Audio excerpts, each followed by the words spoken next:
สบายดีผู้ชมเช่นเคยอยู่ในส่วง Talk Time New ณตอนนี้เนาะก็เป็น21 โมงประมาณ21 โมงตอนค่ำของวันที่28 พฤษภาคมท่านผู้ชมฮู้บ่ว่าณตอนนี้เนาะทางคุณปอนแล้วก็ทีมงานของคุณปอนนั้นยังปฏิบัติภารกิจอยู่ในถ้ำซึ่งแม็กอยากนำเสนอวิดีโอนี้ให้กับท่านผู้ชมซึ่งมันเป็นวิดีโอที่ซาบซึ้งใจท่านผู้ชมข้อใส่ซื้อคลิปนี้ว่าเป็นการกินข้าวในถ้ำแต่ว่าอบอุ่นเนาะก็คือประมาณทีมงานเพิ่นประมาณ5 คนท่านผู้ชมแล้วก็สำคัญก็คือใน5 คนนั้นมี2 คนที่เป็นคนลาวคนหนึ่งคือลูกของผู้ที่ติดถ้ำ1 ใน 7แล้วก็อีกคนก็คือเป็นน้องของผู้ติดถ้ำ1 ใน 7ท่านผู้ชมซึ่งทั้งสองนี้บ่ได้มีประสบการณ์เชี่ยวชาญในเรื่องของภารกิจกู้ภัยบ่ได้มีความเก่งกาจในเรื่องของการดำน้ำแต่ว่าทางซ่องมีก็คือหัวจิตหัวใจที่ยักซอยผู้เป็นพ่อแล้วก็ผู้เป็นอ้ายท่านผู้ชมนี่คือความซาบซึ้งใจเนาะแม่ขอบอกเลยในแม็กนั้นได้เบิ่งคลิปแม็กก็ซาบซึ้งท่านผู้ชมเพื่อบ่เป็นการเว้ายาวเนาะท่านผู้ชมไปเบิ่งคลิปดังกล่าวนี้กันก่อนเราจะกลับมาพูดคุยกันเกี่ยวกับการอัปเดตสถานการณ์ล่าสุดซึ่งบอกเลยว่าน่าสนใจซึ่งมีผลต่อชีวิตของทางสองชีวิตเนาะที่กำลังตามหาท่านผู้ชมไปเบิ่งคลิปวิดีโอของการกินข้าวในถ้ำแบบอบอุ่นกันก่อนครับสวัสดีครับทุกคนก็นะครับขณะนี้เราอยู่โถงสุดท้ายนะครับเราเข้ามาตอนนี้น่ารู้สึกว่า3 ชั่วโมงแล้วที่ตอนนี้6 โมงเย็นนะครับนี่เป็นอาหารตั้งแต่เช้านะครับตอนนี้วางระบบปั๊มจะสูบน้ำให้ไวที่สุดนะครับใช่วันนี้เราจะเอาออกมาแล้วที่เราออกแบบนี้มีแนวโน้มว่าต้องเอาออกวันนี้แต่เราต้องทำการสูบน้ำก่อนครับก่อนนะครับพี่ว่าเห็นตรงนี้เป็นของสุดท้ายก็คือเนี่ยเราห่างจากตู้5 ลายเนี่ย20 เมตรก็คืออยู่ขั้นกลางแค่ระดับน้ำขั้นพวกเราอยู่25 เมตรเราก็ถึงแล้วนะครับอันนี้ลูกชายของเขานะชื่ออะไรนะอ้วนนะครับก็อ้วนติดอยู่ข้างในทำมาเต็มที่ใช่ไหมแล้วก็อีก2 ลายหาให้แน่นอนเราก็จะค้นหาวางแผนไว้เรียบร้อยแล้ว2 ลายหนึ่งในนั้นคือพี่ชายผมด้วยโดยวางเองเหรอใช่เป็นที่ไหนเอาคนแบบนี้ถามนะฮะนอนเป็นพี่ชายเองใช่1 ใน 2นั้นมีพี่ชายผมคนหนึ่งครับโอเคเดี๋ยวพวกเราช่วยทำเต็มที่ใช่ไหมปอนรู้เรื่อง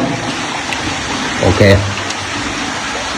ก็นั่นแหละเนาะก็เป็นการกินข้าวในถ้ำแบบสบายๆซึ่งตอนที่กินข้าวอยู่ก็เป็นเวลาประมาณ20 โมงเนาะเป็นประมาณ8 โมงตอนค่ำท่านผู้ชมซึ่งหลายคนก็อาจจะนอนใส่แอร์เบิ่งแม็กอัดวิดีโอหลายคนอาจจะไปดื่มเนี่ยต่างๆแต่ว่าทั้ง5-6 ท่านเนาะก็คือเป็นทีมงานกู้ภัยทีมนี้ยังติดภารกิจในถ้ำแล้วก็กินข้าวกันบ่งบอกถึงความอบอุ่นแล้วก็บ่งบอกถึงกินอายความเป็นไอ้น้องกันบ่ได้เป็นผู้อื่นผู้ไกลเนาะทั้งหมดนี้เปรียบเสมือนเป็นไอ้น้องเราถ่ายท่านผู้ชมแล้วก็นั่นแหละตามวิดีโอได้เบาเนาะก็คือ2 คนใน5 คนของทีมงานที่กินข้าวถ้ำนั้นอีกคนหนึ่งก็เป็น1 ในเป็นลูกของ1 ใน 7ที่ติดถ้ำเนาะแล้วก็ทาง1 ใน 7ที่ติดถ้ำที่เป็นพ่อของผู้ซื้ออ้วนเนาะก็ได้เห็นแล้วก็คือเป็น1 ใน 5ที่พบเห็นแล้วก็มีอีกคนหนึ่งที่ว่าเป็นน้องสายของผู้ที่ติดถ้ำซึ่งเป็น2 คนที่ยังหาบ่พบเนาะท่านผู้ชมซึ่งเป็นวิดีโอที่มันซาบซึ้งใจเนาะทั้ง2 คนนี้ก็คือเป็นลูกชายแล้วก็เป็นน้องสายของผู้ติดถ้ำซึ่งอาจจะบ่ได้มีความรู้ความสามารถในเรื่องของการกู้ภัยบ่ได้มีประสบการณ์บ่ได้มีความเก่งกาจเรื่องของการดำน้ำเนาะแต่ว่ามีพละกำลังแล้วก็หัวจิตหัวใจในการที่ว่าเป็นทีมซัพพอร์ตท่านผู้ชมก็น่าชื่นชมเนาะเป็นภาพโดที่น่าทับใจสุดๆแล้วก็อีกเรื่องหนึ่งท่านผู้ชมที่มาอัปเดตก็คือเป็นเรื่องนี้เนาะทางคุณพี่เก่งกาจหัวหน้าทีมกู้ภัยได้โพสต์เมื่อประมาณ3 ชั่วโมงที่ผ่านมาเป็นรูปภาพนี้พร้อมกับข้อความว่าจากแผนที่ได้สเก็ตขึ้นมาจากคนที่รอดชีวิตท่านผู้ชมบอกเลยว่าพื้นที่คน5 อีก2 ชีวิตนั้น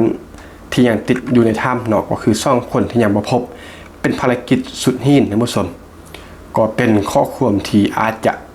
บั่นทอนเนาะแต่ว่าเป็นข้อความที่จริงใจแล้วก็ตรงไปตรงมานี่แหละเขาจึงเอาใจเชื่อสุดๆในการค้นหาอีกซ่อนชีวิตที่ยังบุคคลพบท่านผู้ชมแล้วก็เขียนต่ออีกว่าเพราะว่าต้องดำน้ำในซองแคบกลัวเดินลงไปอีก30 เมตรท่านผู้ชมอีก30 เมตรเนาะที่คาดว่าจะถึงอีกซ่อนชีวิตที่ยังคงตามหาท่านผู้ชมทั้งยังต้องตรวจสอบทางแงกในท้องถ้ำตลอดทางนี่มีทางแงกน้อยทางแงกง่ายแล้วก็ระยะทาง30 เมตร30 เมตรนี่ถ้าว่าเป็นข้างนอกปกตินี่มันบ่ได้ไกลท่านผู้ชม30 เมตรนี่เดินไปบ่กี่ก้าวเนาะแต่ว่านี่คือ30 เมตรที่อยู่ในถ้ำที่แคบๆพอแต่มุดขันเข้าไปได้แล้วก็มีโคลนมีน้ำเป็นบ่ซึ่งเป็น30 เมตรที่ยาวหลาย30 เมตรเปรียบเหมือน3 กิโลท่านผู้ชมถ้าเปรียบเทียบกับสถานการณ์ปกติเราเลยปรึกษากันที่ต้องสนักดำน้ำผู้ที่เชี่ยวชาญในเรื่องของการดำน้ำในถ้ำมืออาชีพมาเสริมกำลังเพราะภารกิจต่อไปหนักกว่าเดิมท่านผู้ชมนี่แหละเป็นข้อความที่จริงใจตรงไปตรงมาเนาะก็คือหนักหน่วงกว่าเดิมอันนี้คือหัวหน้าทีมกู้ภัยเนาะพี่เก่งกาจแล้วก็เป็นผู้ที่วางแผนพอเป็นหัวหน้าทีมเป็นผู้วางแผนในการปฏิบัติภารกิจได้บอกเลยว่าจะหนักกว่าเดิมจะยากกว่าเดิมเนาะสำหรับการตามหาอีกซ่อนชีวิตที่ยังบ่ทันเห็นนะผู้ชมก็ต้องเอาใจช่วยอีลี่สำหรับภารกิจที่จะทำในข้างหน้าทุกวินาทีทุกเวลาเนาะเอาใจช่วยแล้วก็เป็นกำลังใจให้ทุกคนประเด็นสำคัญก็คือให้ทาง7ที่ติดถ้ำปลอดภัยแล้วก็ให้ผู้ที่เข้าไปช่วยเหลือทุกคนทุกนายทุกภาคส่วนที่เกี่ยวข้องทั้งหมดปลอดภัยกับบันโดยสวัสดิภาพท่านผู้ชมแล้วก็อีกหนึ่งเรื่องที่แม็กอยากจะอัปเดตซึ่งอัปเดตไปพีล่าสุดแล้วก็เป็นเรื่องราวที่ดีไล่เนาะต้องสมเสยอิลี่เนาะสมเสยทางการไทยขออภัยสมเสยทางการลาวเนาะที่คุณพี่เก่งกาจได้โพสต์ประมาณว่าคุณพี่เก่งกาจนะต้องการทางตัดขึ้นเข้าเนาะเพื่อง่ายต่อการส่งอุปกรณ์ที่สำคัญและก็แพทย์ฉุกเฉินทางการแพทย์ซึ่งนี่แหละก็คืออยากได้ทางตัดขึ้นเข้าเนาะเป็นทางตัดใหม่ซึ่งทางการลาวก็บ่รอสาท่านผู้ชมพี่เก่งกาจพูดเองเลยเนาะพอแต่ข้อไปปุ๊บทางการลาวก็จัดให้ปรับตามผ่านไปเลยก็คือใส่รถแมคโครใส่อุปกรณ์มาตัดทางขึ้นใหม่ตามที่คุณพี่เก่งกาจข้อมาเนาะท่านผู้ชมก็คือมันเป็นเรื่องที่ประทับใจสุดๆรับการร่วมมือกันระหว่างพี่น้องเราไทยเนาะก็คือทางภาครัฐทางการอำนวยด้วยให้เต็มที่ข้อยังมาจัดให้ทางกู้ภัยไทยก็ทำงานอย่างหนักอย่างใจกล้าแล้วก็อย่างเชี่ยวชาญอย่างเต็มที่พร้อมจะให้ทุกทางเพื่อช่วยเหลือชีวิตคนลาวที่ติดถ้ำมุสลิมซึ่งก็บ่มีคำบรรยายนอกจากคำว่าขอบคุณขอบใจให้กำลังใจทุกภาคส่วนแล้วก็คำว่าพี่น้องเราไทยมุสลิมมีก็ประมาณนี้เนาะแล้วเรื่องของใน EP นี้ถ้าว่ามียังอัปเดตใหม่ๆเนาะจะกลับมาพบกันอัปเดตใหม่